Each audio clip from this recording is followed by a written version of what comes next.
तो स्वागत है आपका ग्राफ के सीरीज में। तो ये आपका प्रश्न है, लेवल 2 में क्वेश्चन है जो बहुत ही आश्चर्यजनक है आपके लिए। क्वेश्चन क्या है कि हमें ना आइसलैंड को काउंट करना है। ठीक है, हमें क्या करना है, हमें बताना है कि हमारे इस मैट्रिक्स में कितने आइसलैंड है, कितने इस ग्रिड में हमारे पास कुल कितने आइसलैंड। आइसलैंड क्या होता है, जैसे कि अगर आप यहाँ वन कर देते हैं, यहाँ वन कर देते हैं, यहाँ वन कर देते हैं, तो ये वन कितने जगह से कनेक्टेड है। ठीक है, यहाँ तो ये पूरा आइसलैंड हो जाएगा। ठीक है, आई होप समझ रहे हो आप मैं क्या कहना चाह रहा हूँ। तो आइसलैंड हमें काउंट करना है, लेकिन इसमें एक मिथ है। मिथ क्या है, यहाँ पे कुछ ऐसी बातें हैं जो आपको समझनी पड़ेंगी कि यहाँ पे जो 0,3 है, 1,2 है, 0,2 है, 1,4 है, 2,4, 3,1,3। तो यहाँ पे ना जो आइसलैंड की जो वैल्यू है वो चेंज होती जा रही है। जैसे कि इनिशियली अगर अगर बाई चांस जो प्लेस है, जैसे कि यहाँ पे 0,3 है, जैसे यहाँ पे देखो 0,3 प्लेस है, यहाँ पे अगर हम वन पुट करते हैं तो आइसलैंड कितने हैं। अभी तो यहाँ पे एक आइसलैंड दिख रहा है, मतलब कि यहाँ पे जो ग्राफ है ना वो चेंज हो रहा है बार बार, मतलब कि जो ग्राफ की स्थिति है वो बार बार चेंज होगी। अगर हम ये वैल्यू लेते हैं 0,3 लेते हैं तो हमें काउंट ऑफ आइसलैंड बताना है। अब दूसरी कंडीशन आ सकती है कि ग्राफ को हम चेंज कैसे कर सकते हैं, ग्राफ की वैल्यूज को बदल के। ये जो है ना हमारा ये ग्रिड में जो जो पोजीशन है उसकी वैल्यूज को चेंज करके तो हम ग्राफ की पोजीशन को चेंज कर सकते हैं। जैसे कि अभी इनिशियली हमने अगर 0,3 दे दिया तो ग्राफ की वैल्यू, ग्राफ की जो पोजीशन है वो चेंज हो गई, ग्राफ की जो वैल्यू है उसकी पोजीशन। तो अब ये ग्राफ कुछ और तरीके से दिख रहा है। इस अवस्था में, इस परिस्थिति में हमें कुल कितने आइसलैंड बन सकते हैं हमें बताना है। ठीक है, तो अगर हम 0,3 पे वन करते हैं तो हमें एक आइसलैंड दिख रहा है बनता हुआ। ठीक है, अगर 1,2 पे वन कर देते हैं, जो कि हमारा ये है 1,2, ये है हमारा, अगर यहाँ वन कर देते हैं तो हमें दो आइसलैंड दिखाई दे रहे हैं बनते हुए। तो यहाँ पे क्या हो रहा है ना कि जो ग्राफ के अंदर जो पोजीशन है वैल्यूज की वो चेंज हो रही है। ठीक है, मतलब एक परिवर्तित ग्राफ है आपके लिए। मैं जो बोल रहा हूँ आपको समझना पड़ेगा, जेहन में डालना पड़ेगा कि मैं कहना क्या चाहता हूँ। यहाँ पे क्या है कि जो ग्राफ की जो पोजीशन वैल्यूज है उसकी वैल्यू, जो ग्राफ में बहुत सारे पोजीशन है वहां पे हम वैल्यूज को चेंज करके ग्राफ को परिवर्तित कर रहे हैं। ठीक है, उस ग्राफ के परिवर्तन से जो आइसलैंड की संख्या में परिवर्तन आ रहा है, काउंट ऑफ आइसलैंड जो है ना, मतलब कि आइसलैंड की जो गिनती है वो चेंज हो रही है। ठीक है, तो हमें अपने ग्राफ को परिवर्तित करते हुए, चेंज करते हुए आइसलैंड की संख्या बतानी है कि हमारे कुल कितने आइसलैंड हमारे इस ग्रिड में है। ठीक है, इस ग्रिड में कुल कितने आइसलैंड है। ओके, तो हम लोग कैसे बता सकते हैं। हमने क्या किया, 0,3 पे वन रख दिया, 1,2 पे वन रख दिया। अब हम रखते हैं 0,2 पे वन, जो कि क्या है हमारा ये। अब हमारे पास कुल कितने आइसलैंड है हमें काउंट करना पड़ेगा। अभी हमारे पास 3 आइसलैंड थे। अभी हमारे पास पिछले टाइम जब ये 1,2 पे और 1,2 और 0,3 पे आइसलैंड था तो हमारे पास 2 आइसलैंड थे, एक ये आइसलैंड था, एक ये आइसलैंड था। लेकिन जब हमने 0,2 को रखा तो हमने देखा कि जो आइसलैंड की संख्या है वो चेंज हो गई। तो यहाँ पे आपको देख रहे हो कि आइसलैंड परिवर्तित हो रहा है, नंबर ऑफ आइसलैंड जो परिवर्तित हो रहा है according to value, according to change the positions value. यहाँ पे क्या है कि हमारे पास कुल कितने पोजीशन है, 0, 1, 2, 3, 4, 5, 6, 7, 8, 9, 10, 11, 12, 13, 14। तो इन सारे पोजीशन की जो वैल्यूज है वो हम क्या कर रहे हैं, चेंज कर रहे हैं। ठीक है, तो इन सारे पोजीशन की जो वैल्यूज है उसकी जो चेंजिंग पावर है वो हम कर रहे हैं। ठीक है, तो ये जो वैल्यूज हमारी चेंज हो रही हैं, ये क्यों चेंज हो रही हैं, हम यहाँ से परिवर्तित कर रहे हैं सारी वैल्यूज को, 0,3, 1,2, 0,2, 1,4, 2,3, 1,3। तो ये जो सारी वैल्यूज है ये हम चेंज कर रहे हैं। ठीक है, उसके अकॉर्डिंग जो हमारे आइसलैंड है ना उसमें उसका जो काउंट है वो चेंज हो रहा है। ठीक है, तो ये हमारी है आइसलैंड के चेंज होने की परिस्थिति। ठीक है, तो उस परिस्थिति में हमें हमें क्या मिलता है कि हम इनिशियली 0,3 को रखते हैं तो उस टाइम आइसलैंड की काउंट कुछ और होता है, और 1,2 पे वन रखते हैं तो उस टाइम आइसलैंड का काउंट कुछ और होता है, और अगर हम 0,2 पे वन रखते हैं तो उस समय जो आइसलैंड की संख्या होती है वो कुछ और होती है। ठीक है, ऐसे ही अगर हम 1,4 पे वन रख देते हैं जो कि हमारा ये है, तो आइसलैंड की संख्या कितनी हो जाती है, एक आइसलैंड ये बन रहा है हमारा, एक आइसलैंड ये बनेगा, तो हमारी कुल कितनी संख्या हो जाएगी आइसलैंड की, 2 हो जाएगी। और अगर हम 2,3 पे वन रख देते हैं, 2,3 हमारा कहाँ है, 2,3 हमारा कहाँ है, 2,3, यहाँ पे 2,3, तो हमारी आइसलैंड एक और हो जाती है जो कि टोटल हो जाएगी हमारी 3 आइसलैंड, 2 + 1। तो ऐसे हम देख रहे हैं कि जो हमारे आइसलैंड की जो संख्या है ना वो परिवर्तित हो रही है, चेंज हो रही है इस ग्राफ के चेंज होने से। अगर हम 1,3 पे वन रख देते हैं, इस 1,3 पे वन, तो हमारा पूरा ग्राफ चेंज हो जाएगा। इसमें क्या हो रहा है देखिए, अब ये आइसलैंड इसके साथ भी कनेक्ट हो जाएगा, इसके साथ भी कनेक्ट हो जाएगा, इसके साथ भी। अब हमारे आइसलैंड की संख्या तो 1 हो गई, ये तो बहुत ज्यादा रिड्यूस हो गई। तो मतलब आइसलैंड होता क्या है, कनेक्टेड होता है एक दूसरे से। ठीक है, देखिए यहाँ पे कनेक्टेड है, तो रखने से वैल्यूज को ना आइसलैंड की जो संख्या है वो बहुत तेजी से परिवर्तित हो रही है। मैं क्या कहना चाह रहा हूँ देखिए, अभी अगर मैं यहाँ पे अगर 1,3, जैसे यहाँ पे 1,3 है, इस पे अगर मैंने एक वैल्यू रख दी, मतलब कि 1,3 पे अगर हमने 0 को 1 कर दिया, 0 को 1 करने का मतलब ये है कि हमने वहां पे एक वैल्यू रख दी जिसे आइसलैंड कहते हैं। जैसे 0 पे अगर मैंने 1 रख दिया तो इसका मतलब ये है कि ये 0 वाला जो पार्ट था वो वाटर था, अब वहां 1 रख दिया तो वहां पे एक भूमि आ गई, मतलब कि जमीन आ गई। तो वहां पे जमीन आ गई, तो ये जमीन होने का जो परिभाषा है वो यही है कि यहाँ पे एक आइसलैंड है, ठीक है। तो मतलब यही है कि यहाँ पे जो 0 0 0 है, यहाँ पे इनिशियली 1 है, प्रारंभिक अवस्था में यहाँ 1 है, तो यहाँ पे जो आइसलैंड की संख्या है वो भी 1 है, ठीक है। यहाँ पे अगर हम 1 करते हैं तो हमारी अलग से एक आइसलैंड बन रही है जो कि कनेक्टेड नहीं एक दूसरे से। जो आइसलैंड है वो कहाँ कहाँ तक जा सकता है, उसकी 4 डायरेक्शन होती है, वहां वहां वो कनेक्ट हो सकता है। अगर वो कहीं नहीं कनेक्ट हो रहा है तो खुद का एक आइसलैंड बनाएगा, ठीक है। अगर वो कहीं कनेक्ट हो रहा है तो खुद का आइसलैंड ही बनाएगा। जैसे यहाँ पे 2 है तो इधर इधर दोनों तरफ कनेक्ट हो रहा है तो ये आइसलैंड बनाएगा अपना। ये इधर इधर इधर कनेक्ट होना चाहेगा, लेकिन यहाँ इसको कोई कनेक्शन नहीं मिला तो इसलिए खुद का एक आइसलैंड बना लिया। लेकिन जब हमने 1,3 पे 1 किया, 1,3 पे भी एक आइसलैंड हमने रख दिया, तो हमारा क्या हुआ कि हमने एक और आइसलैंड जब यहाँ रखा तो सारे कनेक्शन हमारे बन गए। इसलिए यहाँ कनेक्शन बना लिया, यहाँ कनेक्शन बना लिया, यहाँ कनेक्शन बना लिया, यहाँ कनेक्शन बना लिया, तो हमारी इस आइसलैंड थे ना ये आपस में कनेक्ट हो गए। तो जो आइसलैंड की संख्या थी वो 1 हो गई। तो हमें डिस्टिंक्ट जो हमारे अलग अलग आइसलैंड थे वो 1 हो गए, इसलिए आइसलैंड की संख्या 1 हो गई। पहले 3 थी, अब 1 हो गई। ओके, क्लियर हुआ ना आइसलैंड की संख्या परिवर्तित कैसे हो रही है। जो यहाँ पे आइसलैंड की जो संख्या है वो कैसे परिवर्तित हो रही है, मैं आशा करता हूँ कि आपको समझ आ गया होगा। मैंने क्या किया, मैंने वैल्यूज को चेंज की इस मैट्रिक्स में, इस ग्रिड में जो वैल्यूज है वो चेंज करी हमने। तो उसके आधार पर हमारी जो आइसलैंड की जो संख्या है वो परिवर्तित हो रही है। तो इसको हम कैसे कर सकते हैं, इसके लिए आपके एक दिमाग में ब्रूट फोर्स तरीका आता है। वो ब्रूट फोर्स तरीका क्या आता है कि हम हर बार हम क्या करेंगे कि हम हर बार जो ग्राफ की वैल्यूज है ना, जो जो पोजीशन की वैल्यूज है ना, वो रख के आइसलैंड चेक कर लेंगे। जैसे हम क्या करेंगे, हम इनिशियली यहाँ पे 0,3 पे 1 रखेंगे, और हम क्या करेंगे, हम काउंट आइसलैंड कर लेंगे, फिर 1,2 को रखेंगे, फिर हम काउंट आइसलैंड कर लेंगे। तो ऐसे क्या हो रहा है कि हमारा ON स्क्वायर टाइप का जाएगा, ON स्क्वायर टाइप का लूप जाएगा। हर बार हम मैट्रिक्स पूरा ट्रेवल करेंगे, हर एक के लिए तो हमारा जो है ना ON स्क्वायर टाइम जाएगा। मतलब टाइम कॉम्प्लेक्सिटी काफी ज्यादा हो जाएगी, जो कि वैलिड नहीं है। तो इसका एक ऑप्टिमाइज सोल्यूशन ढूंढेंगे हम। उसके लिए हम डिसजॉइंट थ्योरी यूज करेंगे। यूनियन डिसजॉइंट थ्योरी होता है, यूनियन यूनियन डिसजॉइंट थ्योरी होता है, उसका हम यूज करेंगे, ठीक है। उससे क्या होगा ना कि आपका ये जो क्वेश्चन है काफी इजी हो जाएगा, क्योंकि इसी मेथड से हम बहुत सारी चीजें कर सकते हैं जो कि हम एक नॉर्मल मेथड से नहीं कर सकते। उसके बेनिफिट्स है वो आप समझेंगे, ठीक है। तो इसमें हम अप्रोच क्या लगाएंगे, सबसे सिंपल सी बात करते हैं, अप्रोच क्या लगा सकते हैं इसमें। इसका अप्रोच काफी सिंपल होगा। इसमें हम सबसे पहले क्या देखेंगे, सबसे पहले हमारा क्या अप्रोच होगा। सबसे पहले तो हम देखते हैं कि जो हमारा जो 0,3 1,2 0,2 1,4 2,3 कौन कौन से पोजीशन पे है।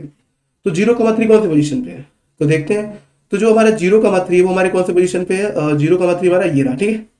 तो ये रहा हमारा 0,3। तो हम क्या करते हैं, अब चलिए मान लीजिए कि 0,3 पे हमने अपना आइलैंड रख देते हैं। हमने इनिशियली क्या किया, 0,3 पे अपना एक आइलैंड मान लिया। तो ये रहा 0,3 पे हमने एक आइलैंड मान लिया। तो हमने अब 0,3 पे एक आइलैंड मान लिया। अभी हमारा आइलैंड कितना है, अभी हमारा आइलैंड कितना दिख रहा है, अभी हमें सिर्फ एक आइलैंड दिख रहा है, ठीक है। तो हमने क्या किया, 0,3 पे एक आइलैंड दिख लिया। तो यूनियन डिसजॉइंट थ्योरी में क्या होता है, यूनियन यूनियन जो यूनियन यूनियन डिसजॉइंट थ्योरी में क्या होता है कि जहां पे जैसे 0,3 पे अगर हमने 1 रखा, तो इसका मतलब ये है कि यहाँ पे ही सिर्फ अभी आइसलैंड है, यहाँ पे आइसलैंड है, तो ये अपना खुद का एक सेट बनाएगा, क्योंकि अभी ये किसी से कनेक्टेड नहीं है। तो यूनियन डिसजॉइंट थ्योरी में क्या होता है कि जब भी हम किसी चीज को पॉइंट करते हैं, जब भी हम किसी चीज को 1 करते हैं, तो इनिशियली वो खुद को पॉइंट करता है, जब तक कि वो किसी के साथ मर्ज नहीं हुआ होता है, ठीक है। वो खुद का एक सेट क्रिएट कर लेता है। तो अभी हमारा एक आइसलैंड है, चलो 1,2 पे करते हैं, क्योंकि अभी इसके आसपास कोई नहीं है। मतलब कि अगर इसके आसपास कोई आइसलैंड होता है, जैसे यहाँ 1 होता, यहाँ 1 होता, यहाँ 1 होता, इधर इस डायरेक्शन में 1 होता, इस डायरेक्शन में 1 होता, इस डायरेक्शन में 1 होता, तो उनके साथ वो पेयर बना लेता, ठीक है। मैं कहना क्या चाहता हूँ, आप समझ रहे हो ना। मैं ये कहना चाहता हूँ कि अगर इधर होता 1, इधर होता 1, इधर होता 1, तो वो उनके साथ पेयर बना लेता, ठीक है। वो उनके साथ कनेक्शन बिल्डअप कर लेता, ठीक है। मतलब यहाँ पे अगर मान लो, यहाँ पे अगर कोई आइसलैंड होता, यहाँ पे आइसलैंड होता, यहाँ पे आइसलैंड होता, तो उनके साथ वो क्या करता, अपना खुद का एक वो पेयर बना लेता। मतलब कि पेयर बनाता तो एक आइसलैंड की तरह काम करते। लेकिन यहाँ पे क्या है कि थर्ड पे हमने क्या किया, 1 कर दिया। थर्ड पे 1 करने से क्या हुआ कि इसका इसके साथ कनेक्शन बन गया। सॉरी, थर्ड पे 1 किया तो थर्ड खुद का एक सेट बना लिया, ठीक है। उसके बाद हमने क्या किया, 1,2 को 1 कर दिया, जो कि हमारा है ये। यहाँ पे 1 किया तो इसने भी अपना खुद का एक बनाया सेट, ठीक है, खुद का एक सेट बनाया, क्योंकि इसके चारों डायरेक्शन में कुछ नहीं है। तो अभी हमारे पास कुल कितना आइसलैंड है, अभी 1 + 1, तो हमारे पास टोटल भी 1 आइसलैंड है, 2 अपना एक खुद का आइसलैंड, एक खुद का आइसलैंड, ठीक है। अब हम क्या करते हैं और आगे जाते हैं। और आगे जाते हैं तो क्या देखते हैं, 0,2 पे 1 करते हैं। तो 0,2 पे 1 करते हैं तो ये रहा 0,1। अब यहाँ पे आपका डिसजॉइंट थ्योरी का यूज पता चलेगा, क्यों हमने डिसजॉइंट थ्योरी यूज किया है। यहाँ पे अगर हमने 1 किया तो अब क्या होगा कि ये इसके साथ कनेक्शन बनाएगा, इसके साथ मर्ज होगा, पहले तो इसके साथ मर्ज होगा, इसके साथ मर्ज हो गया। इट मीन्स 0,2 पे, हाँ 0,2 पे जब हमने 1 किया तो सबसे पहले तो 1 3 के साथ मर्ज हुआ। तो इट मीन्स कि 1 जो है ना, ये जो हमारा 2 है, 2 3 को पॉइंट करने लगा। क्या करने लगा, 2 3 को पॉइंट करने लगा, ठीक है। तो इससे क्या होगा कि जब कोई दो आइसलैंड मर्ज होते हैं ना तो हम एक रिड्यूस होता है, मतलब ये है। अब देखिए एक रिड्यूस क्यों होगा, ये दोनों आइसलैंड अगर अलग अलग होते तो दो आइसलैंड बनाते। मैं ये कहना चाह रहा हूँ कि ये दोनों आइसलैंड अगर अलग अलग जगह पे होते तो दो आइसलैंड बनाते, लेकिन ये दोनों आइसलैंड जब आपस में मिल गए तो यहाँ पे जो आइसलैंड की संख्या है वो ये कम हो जाएगी, कॉमन सी बात है, वो कम होगी। तो इसलिए क्या करते हैं, जब कोई दो आइसलैंड मर्ज होते हैं तो हम उनकी जो संख्या होती है वो पहले से एक रिड्यूस कर देते हैं, ठीक है। मैं क्या कहना चाह रहा हूँ, यहाँ पे एक आइसलैंड है ये और यहाँ पे एक आइसलैंड है ये। अब ये दोनों अभी मर्ज नहीं हो सकते, इसलिए दो आइसलैंड की तरह काउंट हो गए। लेकिन अगर ये आइसलैंड यहाँ होता, आपस में मर्ज हो जाते तो ये एक पूरा आइसलैंड की तरह काम करते, तो इसलिए इसकी संख्या एक हो जाती। ये पहले दो थी अब एक हो जाएगी, ठीक है। तो मैं आशा करता हूँ आप समझ रहे होगे मैं क्या कहना चाह रहा हूँ। तो अब 2 और 3 मर्ज हो गए क्योंकि दोनों तीनों पास में थे, और आल्सो 2 और 7 भी मर्ज हो गए, ये 2 और 7 भी मर्ज हो गए, 2 और 7 भी मर्ज हो गए। यूनियन डिसजॉइंट थ्योरी के अकॉर्डिंग, यूनियन डिसजॉइंट थ्योरी के अकॉर्डिंग क्या होता है, एक मिनट, 2 7 को भी पॉइंट कर रहा है और 2 3 को भी पॉइंट कर रहा है, तो इन तीनों को देखते हुए हम रैंक के आधार पे 7 को पेरेंट मान लेते हैं, जो कि रैंक एरे से आप समझ पाओगे जब मैं कराऊंगा। यूनियन डिसजॉइंट थ्योरी में आपको बता रखा होगा सर ने कि रैंक थ्योरी क्या होती है, तो उसके अकॉर्डिंग आप सोच पाओगे, ठीक है। तो हमने क्या किया, 2 को 7 के साथ पॉइंट करा दिया, और 3 भी 2 को पॉइंट, 2 3 को भी पॉइंट करता है, 2 7 को पॉइंट करता है, और हमने 7 को लीडर मान लिया। तो 2 और 3 दोनों 7 को पॉइंट करेंगे अब, ठीक है। तो 2 और 3 दोनों 7 को पॉइंट करेंगे, और हम क्या करेंगे, हम क्या करेंगे कि जो काउंट ऑफ आइसलैंड है वो घटा देंगे, 2 से हम डिफरेंस कर देंगे 2 का, ठीक है। क्यों, हमने पहली बात तो 2 ने इसके साथ पेयर बनाया, फिर 2 ने 7 के साथ पेयर बनाया। तो और दूसरी बात ये है कि जब 2 अपीयर हुआ तो इसका खुद का भी तो एक आइसलैंड नंबर था, खुद भी तो एक। इनिशियली क्या होता है मैं बताना चाहूंगा, इनिशियली जब कोई भी आइसलैंड अपीयर होता है तो खुद का एक आइसलैंड होता है, खुद का एक आइसलैंड नंबर भी लेके आता है, ठीक है। तो इसने +1 भी किया था, ठीक है। तो टोटल हमारे पास कितने आइसलैंड अभी 1 है। तो यहां तक टोटल हमारे पास 1 आइसलैंड है। कैसे, तो कैसे आइसलैंड, पहले तो ये खुद का पेयर होगा एक आइसलैंड, ये खुद का पेयर एक आइसलैंड, ये खुद का एक आइसलैंड, उसके बाद इसका इसके साथ पेयर, इसका इसके साथ पेयर, तो 3 - 2 किया तो 1 हुआ। मतलब ये कह रहा हूँ खुद का 2 का एक आइसलैंड, खुद का 3 का एक आइसलैंड, खुद का 7 का एक आइसलैंड, लेकिन 2 का 7, 2 3 के साथ पेयर बनाया तो -1 हुआ, 2 7 के साथ पेयर बनाया तो -1 हुआ। इसलिए टोटल हमारे पास 1 आइसलैंड बचे यहां तक। अभी ये तीनों हमारे एक आइसलैंड बना रहे हैं, ठीक है, जो कि ये है, ठीक है। इसलिए यहाँ पे 1 आया आंसर। क्लियर हुआ, अभी तक हमारा आंसर इतना ही है, ठीक है। अब उसके बाद हमने 1,4 पे क्या किया, एक आइसलैंड बैठा दिया। 1,4 हमारा कितना है, 1,4 हमारा ये है, ठीक है, ये। तो जब एक आइसलैंड बैठा है तो ये इससे अलग है, क्योंकि इसके चारों डायरेक्शन में कोई आइसलैंड है ही नहीं, तो ये पेयर बना नहीं सकता। अब ये कोई पेयर बना नहीं सकता तो क्या होगा, ये कोई पेयर बना नहीं सकता तो क्या होगा कि ये अपना खुद का तो आइसलैंड काउंट करेगा ही ना, ये अपना खुद का आइसलैंड काउंट करेगा, क्योंकि इसके चारों तरफ तो कोई आइसलैंड है नहीं, तो ये खुद का एक आइसलैंड काउंट करेगा। पहली बात तो ये अलग हो गया, ये अलग हो गया, तो हमारे पास टोटल अब 2 हमारे पास आइसलैंड हो चुके हैं, ठीक है। तो टोटल हमारे पास 2 आइसलैंड हो चुके हैं, ठीक है, जब ये 1,4 अपीयर हुआ, ठीक है। अभी तक हमारे पास 2 आइसलैंड है। अब हम करते हैं 2,3 को 1। तो 2,3 कहाँ पे 1 है, यहाँ पे 1 है, ठीक है। तो यहाँ पे अगर हमने 1 किया, यहाँ पे 1 किया तो हमने देखा कि इसके चारों डायरेक्शन में कोई भी आइसलैंड नहीं है। अगर इसके चारों डायरेक्शन में कोई आइसलैंड नहीं है तो ये भी अपना खुद का आइसलैंड बनाएगा, तो +1 यहाँ भी कर दिया, तो अब हमारे पास टोटल 3 आइसलैंड है। अभी तक हमारे पास टोटल 3 आइसलैंड है, लेकिन अब यहाँ चेंज आएगा, यहाँ परिवर्तन आएगा। परिवर्तन क्या होगा, वो 1,3 पे अगर हमने 1 कर दिया, 1,3 पे अगर हमने 1 कर दिया तो हमारा क्या हो गया, अगर हमने यहाँ पे आइसलैंड बैठाया तो देखते हैं क्या होगा। यहाँ पे यूनियन डिसजॉइंट थ्योरी का एप्लीकेशन होगा, यहाँ पर यूनियन डिसजॉइंट थ्योरी का एप्लीकेशन होगा। क्या एप्लीकेशन होगा, यहाँ पे ये जो है ना चारों डायरेक्शन में देखेगा कि कहाँ पेयर बना सकता हूँ। तो इसको क्या दिखेगा, सबसे पहले तो ये अपना खुद का एक आइसलैंड बनाएगा 3 वाली, ठीक है। अब हमारा क्या होगा, अब जो हमारा रियल वाला फंडा यूज होगा, ठीक है। रियल वाला फंडा क्या होगा, पहली बात तो ये खुद का एक आइसलैंड बनाएगा तो ये +1 होगा, ठीक है, ये +1 होगा। पहले 3 आइसलैंड बन चुके थे, ये अब ये जब खुद आया तो पहले तो ये खुद का आइसलैंड बनाया, खुद कोई भी बंदा जब 1 होता है किसी भी पॉइंट पे तो खुद का पहले आइसलैंड बनाता है, उसके बाद जब वो पेयर बनता है तब वो एक कम करता है, ठीक है। तो खुद का आइसलैंड बनाया तो हमारे पास टोटल 4 आइसलैंड हो चुके हैं, ठीक है। अब क्या होगा, अब ये देखेगा कि क्या मैं किसी से पेयर बना सकता हूँ। तो पेयर बनाने के लिए हम आइसलैंड में क्या करते हैं, चारों डायरेक्शन में घुमाते हैं। तो यहाँ पे बैठे बैठे इसने चारों डायरेक्शन में देखा कि क्या मैं पेयर बना सकता हूँ। तो इसने देखा कि हाँ इधर तो मैं पेयर बना सकता हूँ। तो इसने इधर देखा, तो इसने 7 के साथ पेयर बना लिया। इसने इसने 7 के साथ पेयर बना लिया। फिर इसने इधर देखा, तो इधर देखा कि जो 3 देखा ना, 3 के साथ इसने फिर से पेयर नहीं बनाया। यहाँ पे यूनियन डिसजॉइंट थ्योरी का यूज है, क्योंकि 7 2 3 जो है ना पहले पेयर बन चुके हैं, और इसका ये वाला डायरेक्शन में जो 3 है ना, ये इसके पहले पेयर वाले से सेम है। इसका जो फादर है वो इसका भी फादर है, इसलिए यहाँ पे काउंट नहीं बढ़ेगा, काउंट डिक्रीज होगा सिर्फ इसके लिए, क्योंकि ये इस पेयर के साथ बना चुका है अपना आइसलैंड। यहाँ पे जो वैल्यू है 8 पे है, ये 7 के साथ पेयर बना चुका, तो ये 3 के साथ पेयर क्यों बनाएगा। इस डायरेक्शन में आएगा तो जरूर, लेकिन पेयर नहीं बनाएगा। क्यों नहीं पेयर बनाएगा, क्योंकि ये 7 वाला जो सेट है उसके साथ पेयर बना चुका है। ठीक है, तो इसके साथ सिर्फ एक डिक्रीमेंट होगा आइसलैंड का, वो इसके साथ पेयर बनाने का होगा। ठीक है, फिर वो इधर आएगा, इधर आएगा तो देखेगा इसके साथ भी पेयर बना सकता है। चलो इसके साथ पेयर बना ले, क्योंकि अभी तक इसने पेयर बनाया नहीं था। ठीक है, तो 8 ने किसके साथ पेयर बनाया, इस 8 ने सबसे पहले तो इसके साथ पेयर बनाया। ठीक है, ये जो 8th में वैल्यू है इसके साथ पेयर बनाया 7 के साथ, क्योंकि अब और उसके बाद 8 ने 9 के साथ पेयर बनाया, तो 9 भी 8 के साथ पेयर बनाएगा। 8 ने 9 के साथ पेयर बनाया, और 8 इसमें शामिल हो चुका है, तो 9 भी 7 के साथ पेयर बनाएगा। उसके लिए हमारा एक आइसलैंड डिक्रीज होगा, क्योंकि 8 इसके साथ कनेक्ट हो जाएगा, तो 2 आइसलैंड कनेक्ट होते हैं तो एक आइसलैंड डिक्रीज होता है। सेम ईयर क्या होगा, सेम ईयर 8 13 के साथ पेयर बनाएगा, 8 13 के साथ पेयर बनाएगा, तो एक आइसलैंड और कम होंगे। 13 यहाँ कनेक्ट हो जाएगा, 13 9 के साथ कनेक्ट होगा, तो 13 यहाँ भी कनेक्ट हो जाएगा, क्योंकि एक सेट में आ गए ना सब। तो टोटल हमारे पास सिंगल आइसलैंड बचा, ये टोटल मिला के, सॉरी बताना चाहूंगा मैं, ये टोटल, सॉरी ये एक मिनट काली से समझाता हूँ, ये टोटल हमारा आइसलैंड बन गया। ठीक है, ये टोटल हमारा आइसलैंड बन गया। ठीक है, तो इसलिए एक और -7 होगा, ये 13 वाला, तो टोटल हमारे पास एक आइसलैंड बचा। ठीक है, आई थिंक आपका क्लियर हो गया होगा पूरा कॉन्सेप्ट क्लियरली। ठीक है, ओके, तो कोड करते हैं। ठीक है,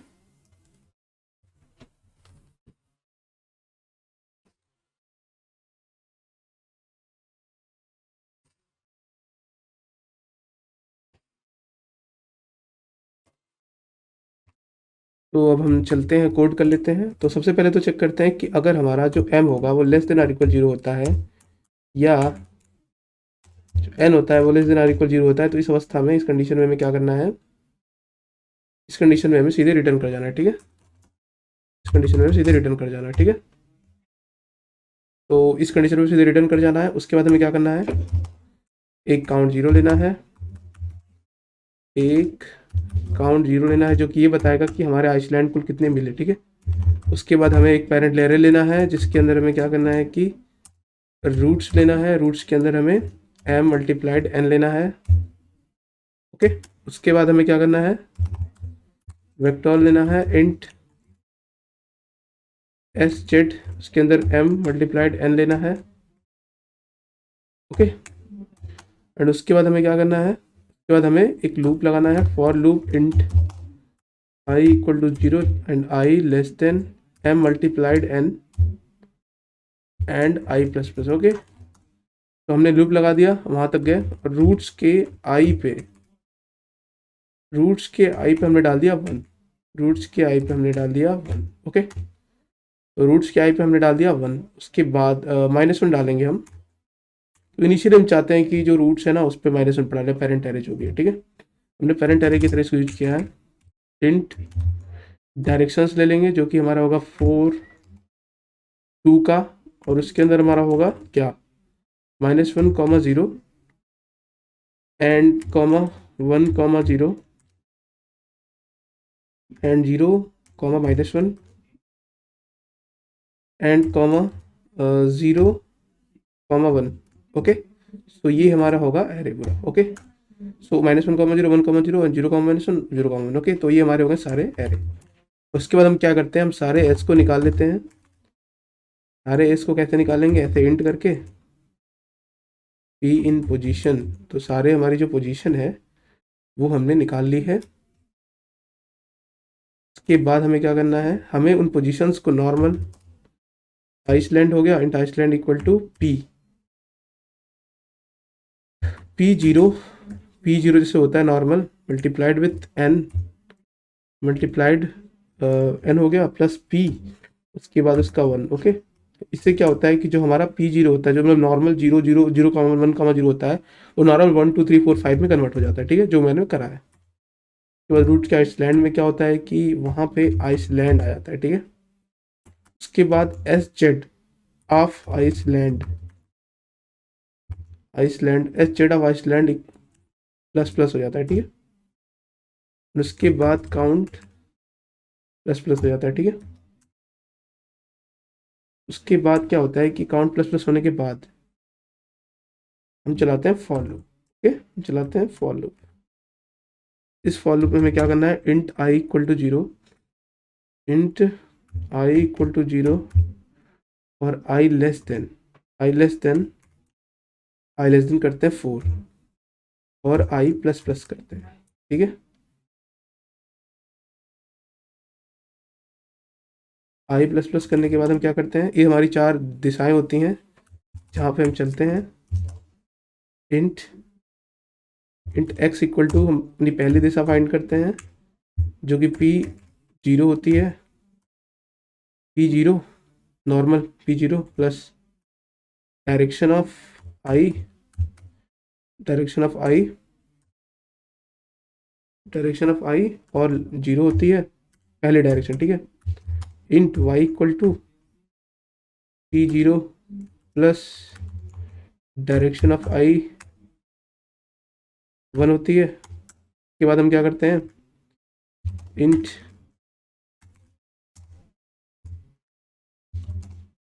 N E I G H B O R neighbour find करते हैं equal to X multiplied with N plus Y, ये नेबर हो गए। अब अगर अगर x लेस देन 0 होता है, x लेस देन 0 होता है और x greater than or equal m होता है, या y लेस देन 0 होता है, या y greater than or equal n होता है, या रूट्स होती है हमारी, ये हमारी कंडीशन है कि बाउंडिंग कंडीशन है कि अगर आप इससे ज़्यादा कूदोगे तो आपको क्या होगा, अनबाउंडेड कंडीशन मिल जाएगी, ठीक है। तो ये हमारी कंडीशन, ओके। तो यहाँ पे हमें करना है कंटिन्यू, CONTINUE, ओके। तो यहाँ पे हमें करना है कंटिन्यू। कंटिन्यू करने के बाद हमें क्या करना है,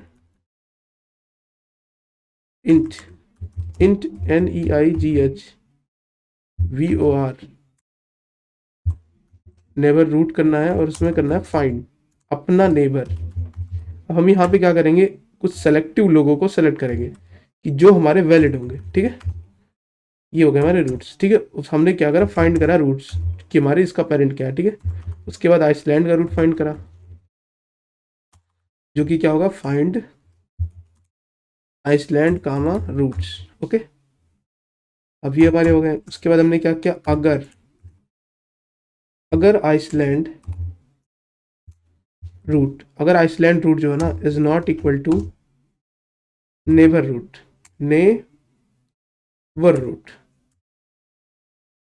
अगर नेबर रूट के बराबर नहीं है तो क्या करना है हमें, तो हमें क्या करना है, चेक करना है अगर if S Z of Iceland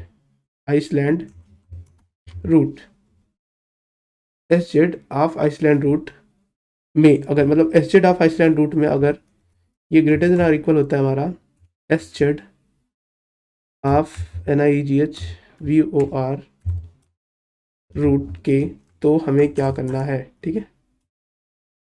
तो हमें क्या करना है, मतलब कि एस जेड, ठीक है। ऐसी अवस्था में हमें क्या करना है, हमें कुछ नहीं करना, सिंपल एस जेड पे जाना है और वहाँ पे एस जेड के आइसलैंड रूट में हमें क्या करना है, plus equal to S Z of NEIGH VOR root को ऐड कर देना, ठीक है। यहाँ पे इसको ऐड कर देना, ठीक है। उसके बाद हमें क्या करना है, रूट्स में NEIGH VOR रूट्स में मतलब कि जो हमारा ग्रेटर देन आर इक्वल अगर साइज होता है तो उसके जो रूट्स के नेबर रूट में है ना, उसमें हम क्या कर देते हैं, अपना आइसलैंड रूट भर देते हैं, ठीक है, मतलब उसमें सेव कर देते हैं, ठीक है। उसके बाद रूट से हो गया हमारा। उसके बाद अगर हमारी इल्स वाली कंडीशन चलेगी, अब ये अगर हो गई हमारी, तो उसके बाद इल्स वाली कंडीशन में क्या होगा, अगर एस जेड जो है हमारा NEIGH root NEIGH root plus equal to S Z island root, okay, होती है अगर, मतलब ऐसी कंडीशन में अगर साइज ऑफ नेबर रूट अगर ज़्यादा होती है आपके आइसलैंड के रूट से, तो हम क्या करते हैं, रूट्स के आइसलैंड रूट पे इक्वल कर देते हैं NEIGH VOR के रूट से, ओके। तो ये हमारा हो गया। उसके बाद हम क्या करते हैं, काउंट को करते हैं माइनस माइनस, ठीक है, काउंट को करते हैं माइनस माइनस। उसके बाद हर एक एज के लिए चेक कर रहे थे ना, उसके बाद हर एक एज को चेक करने के बाद हम क्या करते हैं कि तो हर एक चेक के बाद, हर एक मतलब एज को चेक करने के बाद हम क्या करते हैं कि काउंट के बाद यहाँ पे हम आके RES डॉट उस बैक करते हैं किसको, जो हमारा काउंट है, ठीक है, जो हमारा काउंट आ रहा है, तो हम पुश बैक कर देते हैं। उसके बाद यहाँ से ब्रैकेट लगा देते हैं, ठीक है। तो यहाँ पे हमारा क्या हो गया, हमने उसको पुश कर लिया काउंट के साथ ख़त्म होते ही। तो मतलब हमने यहाँ पे इफ़ ख़त्म किया अपना, ये रहा इफ़। के बाद हमने इल्स ख़त्म किया ना, आई थिंक हमने इल्स सही से नहीं लगाया, तो हमारा ये इल्स हो गया, ये हमारा इफ़ हो गया। तो एक और इफ़ लगाना पड़ेगा जिससे कि हमारा क्लियर हो जाए कि हमने कहाँ पे ख़त्म करी, ठीक है। तो ये जो काउंट माइनस माइनस है ये इफ़ के अंदर आएगा आई थिंक, ठीक है, काउंट माइनस माइनस, ठीक है। तो ये हमारा हो गया if count minus minus, okay. तो काउंट माइनस माइनस के बाद हमारा ये दो ब्रैकेट के बाद RES, उसके बाद ठीक है, तो दो ब्रैकेट हो गया हमारा, इसमें से हम रिजल्ट को पुश करते हैं, उसके बाद रिटर्न रिजल्ट, उसके बाद ये ब्रैकेट, ठीक है। तो ये हमारा हो गया क्वेश्चन, ठीक है। तो हमने क्या करा, ये सारा काम कर लिया, लेकिन अब यहाँ पे फाइंड फंक्शन हमने नहीं लिखा, ठीक है। तो हमें क्या करना है कि फाइंड फंक्शन लिखना है, ठीक है। अभी क्योंकि हम पेरेंट को फाइंड कैसे करें हमें तो बताना पड़ेगा कि पेरेंट को फाइंड करने का तरीका क्या है हमारा। उसके लिए हमारा एक तरीका सिंपल सा फंक्शन होता है, उसके लिए सिंपल सा अप्रोच होता है हमारा फाइंड फंक्शन का। तो नाम क्या है कि हम क्या करते हैं कि फाइंड फंक्शन के लिए सिंपल से अप्रोच को फाइंड करते हैं कि अगर अगर हमारा जो पब्लिक स्टैटिक है, मतलब कि जैसे कि मान लो कि आपको फाइंड करना है वो, तो उसके लिए आपको रिकर्सिव कॉल करना पड़ेगा। Recursive call in the sense कि आपको उसके अंदर ही कॉल करना पड़ेगा, मतलब कि आपके जो कॉल्स होंगे वो रिकर्सिव टाइप के होंगे, जिसमें क्या होगा कि जैसे मैं क्या कहना चाह रहा हूँ, मतलब ये बात समझिए आप। उस कॉल्स के अंदर आपका क्या होगा कि जैसे कि मान लो कि आपने पेरेंट को आपको फाइंड करना है, ठीक है। तो आपने कॉल किया RES डॉट जीरो, मतलब कि जैसे मान लो कि 1 का पेरेंट 2 है, 2 1 का पेरेंट है, उसके बाद उसका पेरेंट 3 है, ठीक है, उसका पेरेंट 4 है। तो आपने 1 का पेरेंट 2 है और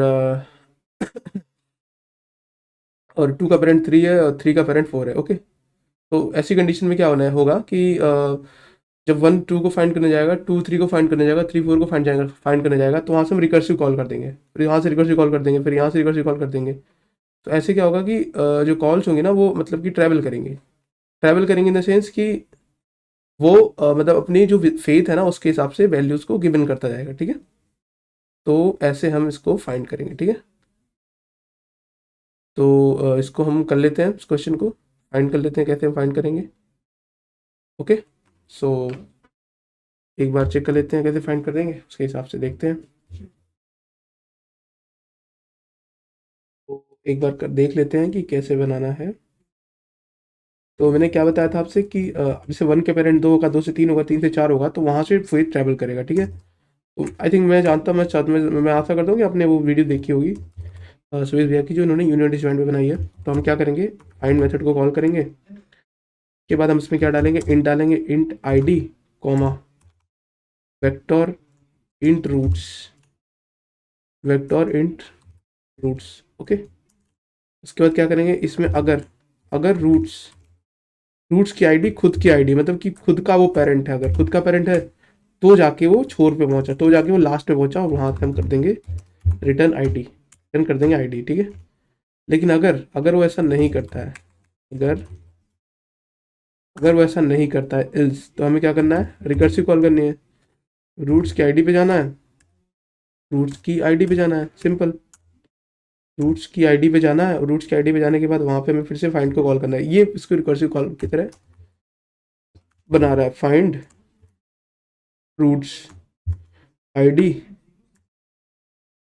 रूट्स, कॉमा लगा दिया हमने, उसके बाद हमने क्या कर दिया, रिटर्न कर दिया रूट्स आईडी, ठीक है। तो ये हमने कर दिया, तो चला के एक बार देख लेते हैं, ठीक है।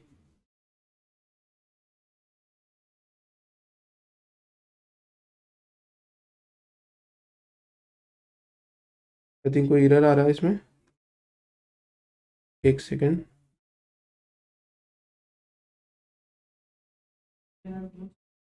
क्या एरर आ रहा है देखते हैं एक बार। अगर हमने आईडी को ले लिया, वेक्टर रूट्स ले लिया, ठीक है, roots ID equal equal to होगा यहाँ पे,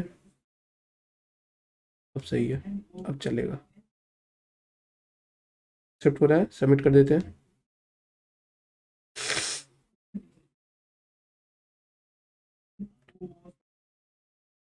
ये सबमिट हो रहा है, तो धन्यवाद देखने के लिए video, thank you so much.